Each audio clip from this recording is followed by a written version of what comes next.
Hello, welcome back to my channel. চলে এসেছি আর একটা নতুন ভিডিও নিয়ে। আজকের ভিডিওটা তাদের জন্য যারা আমায় মেসেজ করেছিলেন আইসিডিএসের ওয়ার্কার এবং হেল্পারে নিয়োগ কীভাবে হয়, সেই সমস্ত কিছু বিস্তারিত উত্তর নিয়ে আমি এই ভিডিওটা তৈরি করছি। ভিডিওটা যদি ভালো লাগে অবশ্যই একটা লাইক করবেন, কমেন্ট করবেন এবং আমার চ্যানেলটির পাশে থাকবেন। আমি এই ভিডিওর মাধ্যমে জানাবো বর্তমানে আইসিডিএসের নিয়োগ কোন কোন জেলায় হচ্ছে। তো ভিডিওটা প্রথম থেকে শেষ অবধি দেখুন। প্রথমেই বলি, এই যে আইসিডিএসের নিয়োগগুলো হয়, এগুলো হয় পঞ্চায়েত এবং পৌরসভার অধীনে, অর্থাৎ পঞ্চায়েত এবং পৌরসভা থেকে আপনারা খোঁজ নিতে পারেন, বা ব্লকে বা সিডিপিও যে অফিস রয়েছে আইসিডিএসের সেখান থেকে আপনারা খোঁজ নিয়ে জানতে পারবেন যে বর্তমানে এরকম নিয়োগ চলছে কিনা, বা আপনার জেলায় এরকম বিজ্ঞপ্তি বেরিয়েছে কিনা। যদি বেরোয় তো আপনারা, যদি 21 থেকে 40 বছর বয়স হয়, বা আপনারা যদি মহিলা হন, অবশ্যই মহিলারা আবেদন করতে পারবে। আর 21 থেকে 40 বছর এছাড়াও সংরক্ষণের জন্য কিছু সুবিধা পাওয়া যায়, সেটার কথা আমি বলছি না। আপনারা অবশ্যই তাহলে যে ফর্ম ফিল আপ হয় সেই ফর্ম ফিল আপটা করবেন।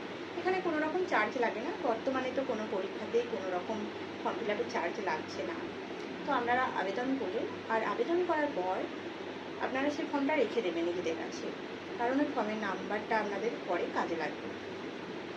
তারপর আসি যে এই যে আইসিডিএসের নিয়োগটা হয়, আপনারা আবেদন করার জন্য আপনাদের স্থায়ী বাসিন্দা হতে হবে, আপনাদের বয়স 21 থেকে 40 বছর হতে হবে, আর আপনারা অবশ্যই মহিলা হবে।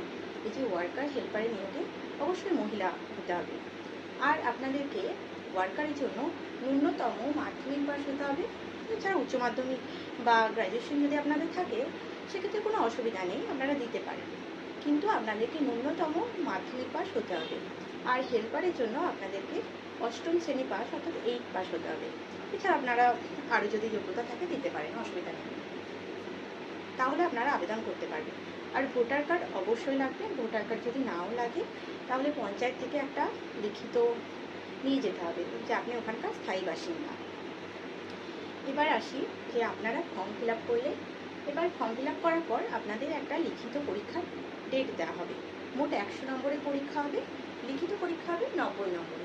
আর 90 নম্বরের লিখিত পরীক্ষার মধ্যে 15 নম্বর আপনাদের একটা রাইটিং লিখতে হবে, অর্থাৎ এসে বা রচনা লিখতে হবে। আপনারা বাকি যে 75 নম্বর রয়েছে সেটার মধ্যে আপনাদের মাল্টিপল চয়েস, অর্থাৎ গোল করা যে প্রশ্নগুলো সংক্ষিপ্ত, সেগুলো আপনাদেরকে অ্যান্সার করতে হবে। এবার আপনারা অবশ্যই ওএমআর পরীক্ষা দিতে হবে, আর নেগেটিভ মার্কিংও রয়েছে। এবার সিলেবাসটা আমি বলি। প্রথমেই আছে বাংলা, গণিত, ইংরাজি, জিকে, অর্থাৎ কিছু জেনারেল নলেজের প্রশ্ন থাকবে, পুষ্টি বিষয়ক হতে পারে, বা লাইফ সায়েন্স থেকে হতে পারে, ফিজিক্যাল সায়েন্স থেকে হতে পারে। এছাড়াও কিছু রিজনিং টাইপের একটু প্রশ্নও আসে, অল্প আসে বাট আসে। তো আপনারা প্রিপারেশন নিতে থাকুন, কারণ বিজ্ঞপ্তি খুব শীঘ্রই বেরোবে। কিছু কিছু জেলায় হয়তো বিজ্ঞপ্তি বর্তমানে চলছে, এবার কিছু জেলায় বিজ্ঞপ্তি বেরোবে। আপনারা যে পঞ্চায়েতে অফিস রয়েছে, বা ব্লক অফিস রয়েছে, বা আইসিডিএসের যে সিটিপি অফিস রয়েছে, সেখান থেকে জানতে পারবেন। এবারে আসি, এই যে পরীক্ষা হয়ে গেল, তারপর যে 10 নম্বর রয়েছে, এখান থেকে তো আপনাদেরকে বললাম 10 নম্বরের ইন্টারভিউ। পরবর্তীকালে আপনারা যারা লিখিত পরীক্ষায় পাশ করবেন তাদের মেরিট লিস্ট প্রকাশ হবে, এবং তাদেরকে ভাইবার জন্য ডাকা হবে। আর আপনারা ভাইবার জন্য আপনাদের সমস্ত ডকুমেন্টসগুলো যেগুলো সাবমিট করেছিলেন সেগুলো নিয়ে যেতে হবে। এছাড়াও আরও কিছু ডকুমেন্টস আপনাদেরকে নিয়ে যেতে হবে।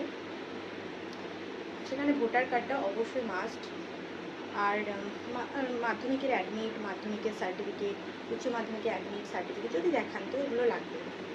এবার আসি ইন্টারভিউতে আপনাকে কিছু প্রশ্ন জিজ্ঞাসা করবে। ওনারা যদি মনে করেন আপনি যোগ্য তাহলে অবশ্যই আপনাকে নিয়োগ করবে।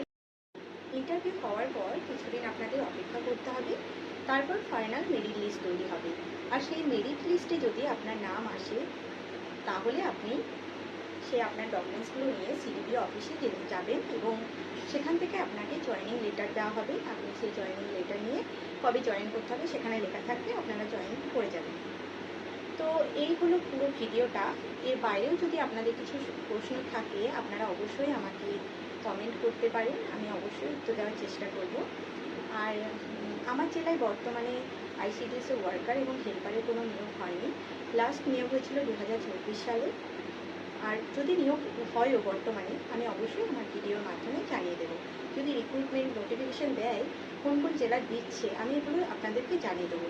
আপনাদের যদি প্রয়োজন হয় অবশ্যই ভিডিওটাই একটা কমেন্ট করবেন। কোন জেলা থেকে দেখছেন অবশ্যই আমাকে কমেন্ট করে জানাবেন, এবং সেই জেলায় যদি বর্তমানে রিক্রুটমেন্ট নোটিফিকেশন বেরোয় আমি অবশ্যই আপনাদের জানিয়ে দেবো। তো ভিডিওটা ভালো লাগলে অবশ্যই একটা লাইক করবেন, আমার চ্যানেলটির পাশে থাকবেন। ধন্যবাদ।